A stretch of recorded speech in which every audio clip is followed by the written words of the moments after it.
Hein? Regardez le boulot, là. On va parler de quelque chose, ok? Beaucoup de choses qui se mangent en forêt, ok?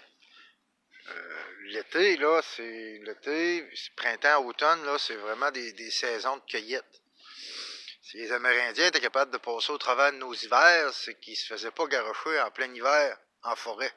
Tu peux pas survivre en plein hiver comme ça en forêt, de passer tout l'hiver avec rien, là, tu sais, pas de piège, pas de carabine, pas de rien, ok? T'as rien qu'un couteau, tu vas finir par mourir de faim quelque part, ok? Mais il y a énormément de choses qui se mangent, puis il y a... Tu sais, il faut faire la différence entre le mot, je pourrais dire, entre les mots comestibles et mangeables, ok? Bon, il y en a qui suivent un peu mes vidéos, je vous montre que du cormier, ok? C'est comestible, ça se mange, tu sais. Mais c'est-tu mangeable? C'est pas bon, ça goûte pas bon, ok? Et c'est pas des petits bleuets que tu vas prendre plaisir à manger, ok? Donc, regardez ici, t'as le boulot, là. Ça, là, ok? J'ai juste fait une petite snatch pour vous montrer, là. L'intérieur du boulot, là, cette écorce-là, là, ok? Cette partie-là, là. Ça se mange, ok? Oh, monsieur. Il n'y a rien qu'à en faire, ben, hein. T'as goûte le cul. T'es pas de garde. T'es dur en crise dans la gueule. OK? Mais c'est comestible, ça. OK? Si t'es perdu, là, tu peux en manger un peu. OK? Du boulot, quand même pas si dur que ça à trouver. Le monde, c'est la Côte-Nord, et c'est plus rare un peu. Mais nous autres, c'est la Côte-Sud, ben, on est capable de trouver ça en masse du boulot. Ça se mange, là. Mais c'est comestible. Mais côté culinaire, là, c'est pas la meilleure affaire qu'il y a. OK? Mais ça se mange. C'est là, les castors raffolent de ça, cette affaire-là. OK? C'est vraiment, là, l'intérieur. C'est vraiment ce qu'il y a ici. Ça, là. C'est ça qui se mange. OK? Va pas manger va pas manger ça, là, mon petit malade, là. C'est pas ça qui se mange. Mais, il y a des choses en forêt qui se mangent. C'est incroyable, toutes les choses qui sont comestibles. Il y a toute qu'une différence entre le comestible et le culinaire de qu'est-ce qui est bon à manger, là, regarde. Moi, entre un bleuet ou ben non, du cormier, hein, pas on va prendre des bleuets. Non. Mais du cormier, il y en a partout. Tu es capable de te nourrir assez vite avec ça. Tu sais? Donc, ça que c'est mon loup. Il y en a de la nourriture en forêt, mais c'est pas toujours ce qui est le meilleur. Si on regarde aussi, tu sais, tous les animaux sont mangeables. Tu sais? Tu peux manger une chauve-souris, gros. Tu peux manger ça. Tu peux manger un ver de terre. Tu sais? Tu peux manger une limace, tu sais. Tu manges une limace. Tous les insectes, OK? Tous les insectes au Canada, c'est mangeable. Toutes. Les grosses fourmis noires, là, t'enlèves la tête de ça, madame, t'arraches les pattes, là, puis ouais, tu manges quoi? C'est même bon, c'est. Là. Il y a des endroits dans le monde où ce qui mangent ça, des insectes, tu sais. Si tu vas à l'insectarium à Montréal, ils vont t'en faire manger des insectes. Hein? Mais c'est parce qu'on est. Quand t'es rendu à manger des insectes, mon loup, c'est parce que ça va pas bien. Mais c'est mieux que manger sa marde. Tu sais. Dans mon vidéo sur le cormier, c'est ça que j'essaie de vous expliquer. Tu sais. Il n'est pas juste drôle, cette vidéo-là. C'est juste que c'est pas drôle quand t'es en forêt. Puis que t'es perdu. T'as plus rien à manger. C'est pas drôle. Puis il faut que tu réfléchisses, puis il faut que tu ailles manger. Puis si t'as pas la connaissance, ça va être encore moins drôle. OK? Moi, je fais 50 pieds dans le bois, puis je vois beaucoup de nourriture. C'est sûr qu'en l'hiver, la nourriture en hiver est beaucoup plus tough à aller chercher. Ça c'est certain. Mais à quelque part, il va falloir que tu ailles chercher de la protéine. Une grosse protéine qu'on peut aller chercher, ça prend du temps à faire, mais c'est la farine de quenouille. Tu vas chercher les racines de ça, puis faire chasser ça, puis tout ça, mais là, on parle quand t'es pris à long terme dans le bois, je pense t'en sortir dans 2 jours, là, se faire la canouille. Mais ça, tu vas aller chercher beaucoup de protéines avec ça. Parce que ça te prend de la protéine. Parce que sans ça, tu vas te mettre à développer des maladies si t'es pas nourri comme du monde. Puis ça ira pas bien, là. Tu sais, aller s'amuser dans le bois là, une fin de semaine, là, coucher en forêt, là, puis manger 2, 3 petites patentes, là, c'est drôle. À la limite, c'est plaisant, là. Mais quand t'es rendu rien qu'à te nourrir, là, tu vas voir, cet été, là, on va vous en faire une sortie en forêt, là, avec. Je vais juste amener mon kit de survie. D'ailleurs, là, je vais vous montrer, là, après-midi, là, quoi ça ressemble, mon kit de survie, là. Mais je vais juste partir avec ça, pas de nourriture, ok? Juste mon couteau.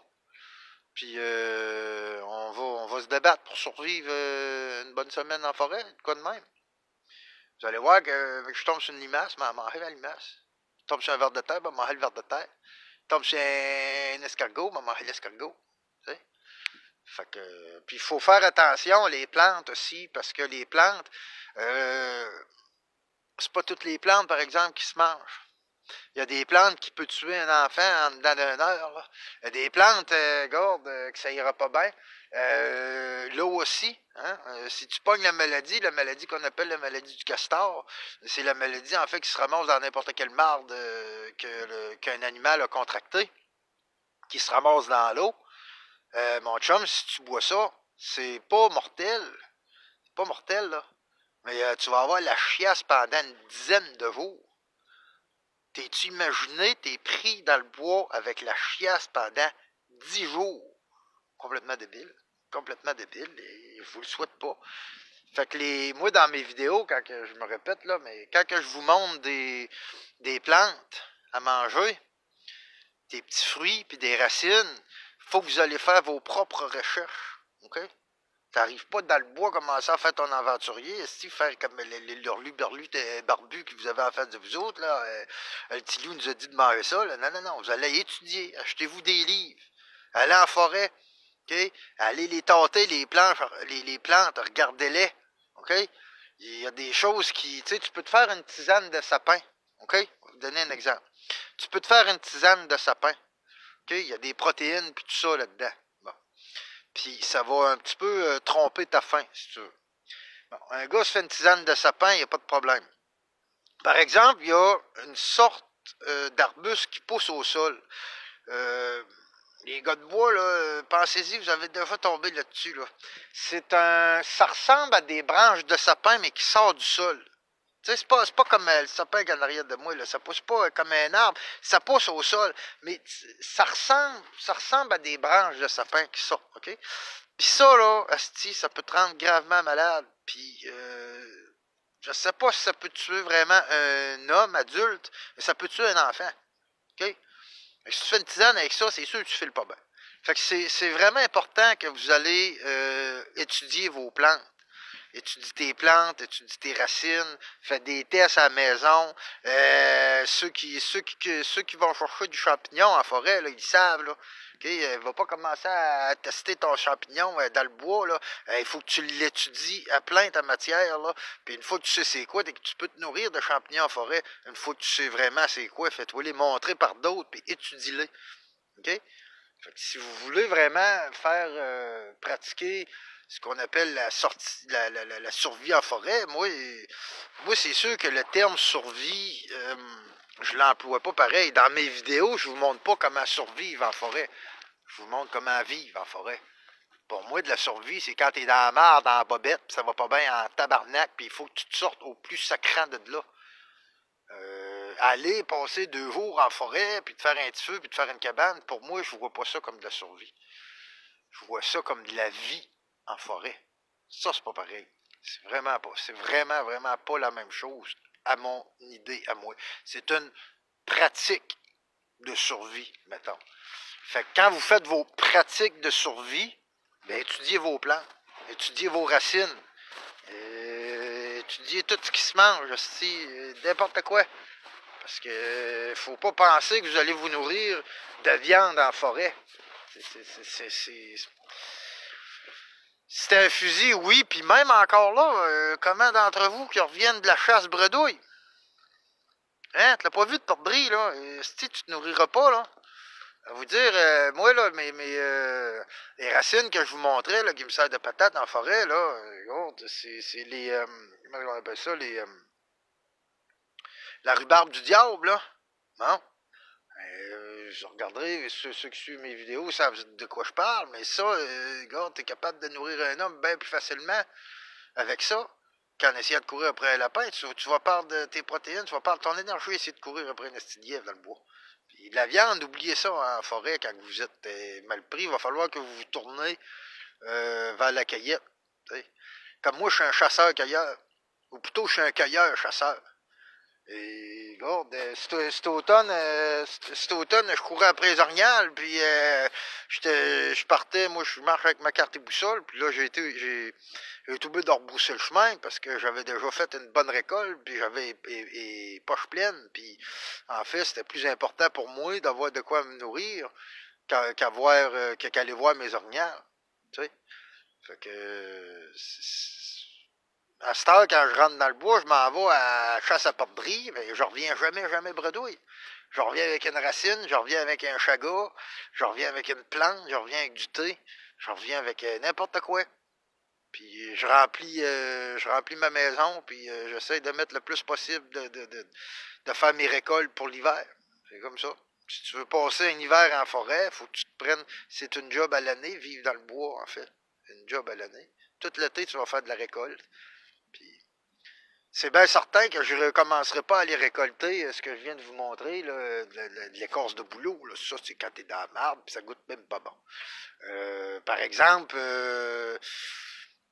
c'est une chose à savoir, c'est une chose à goûter, c'est une chose à expérimenter. Même un petit truc, vous la ferez bouillir. Tu sais. Question aussi, gars, tant qu'à être là, faites bouillir vos affaires. Si t'es en mode survie, puis t'es chanceux, puis t'as pogné si t'as pogné une perdrix, okay? Si t'as pogné de la viande, okay? Si t'as pogné un écureuil, essaye pas de le faire cuire. Fais-les bouillir. Si t'as de quoi pour le faire bouillir, fais-les bouillir. Parce qu'en le faisant cuire, tu vas perdre bien plus de graisse. Tu sais, la graisse, elle va fondre, elle va tomber dans le feu. Il risque, tu sais, si tu le checkes pas comme du monde, il risque de calciner un peu.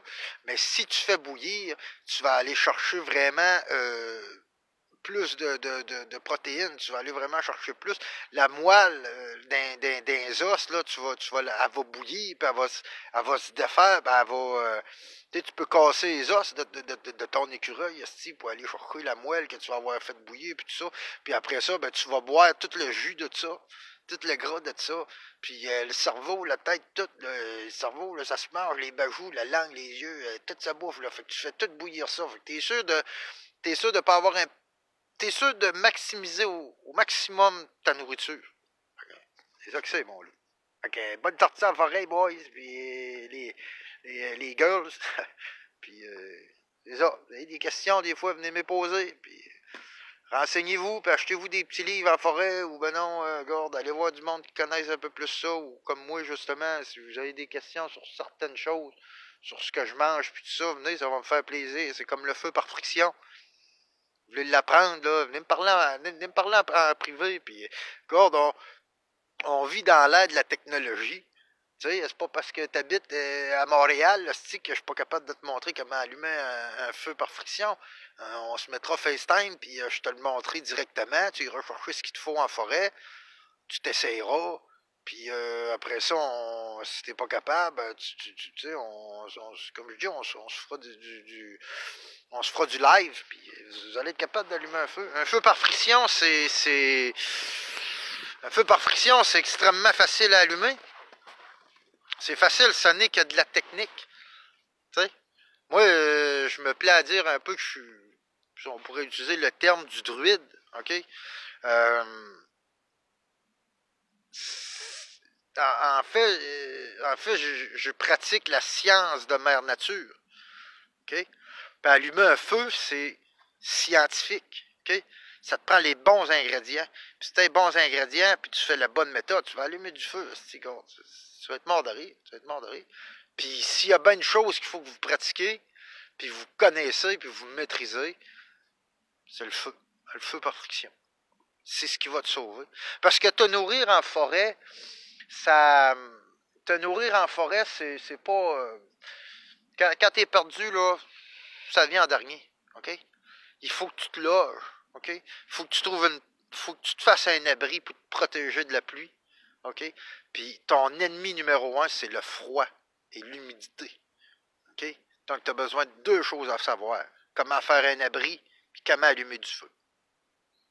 Puis, moi, te le dire, le loup, quand tu es capable d'allumer du feu avec une branche, t'es gras dur. T'es gras dur. C'est pas évident, par exemple. Le feu par friction, c'est quelque chose que je dirais que c'est à long terme. OK? Il faut toujours que tu aies du feu sur toi. Toujours, toujours, toujours. Mais c'est vraiment ça, ça va te sortir de la marde, première des choses. Mais c'est quelque chose, tu sais, moi, quand je vais en forêt, du feu par friction, j'en fais pas ben. J'allume mes feux à maison par friction. Je suis bien chez nous, à mon confort. J'en fais un petit peu en forêt parce que j'ai rien à faire. Tiens, je veux m'allumer un feu par friction, mais tu sais, je le maîtrise, là, mon feu par friction. Euh, c'est quelque chose à savoir, comment je pourrais dire ça. Tu sais, traîne-toi un lecteur, traîne-toi tout ce qu'il faut pour pas utiliser du feu par friction. Par contre, le feu par friction, ça va te sauver, tu sais. Imaginez-vous, mettons que demain matin, l'économie elle tombe, OK, là, puis là, c'est la fin du monde, le tabarnak, puis là, on se ramasse tout free for all, là. Il n'y a pas rien que la nourriture des épiceries qui va disparaître, là. Non, mon homme. Les lacteurs, ces étagères, puis les allumettes, ça va disparaître, ça sera pas trop long, mon loup. OK? C'est plus là quand je parle de long terme, c'est-à-dire, je sais pas, moi, t'as vécu un écrasement d'avion, là, t'es pris en forêt, tu sais pas pour combien de temps que tu vas être là, puis tu sais faire du feu par friction, là, tu seras pas mal pris. Si t'es rien que là, si t'es perdu, tu sais que demain, tu vas sortir de là, tu sais, je veux dire, compte pas sur le feu à friction pour te sauver, tu sais. C'est ça que c'est. Ça que si vous voulez l'apprendre, le faire par friction, venez me jaser en privé, là, puis on se setupera un petit quelque chose.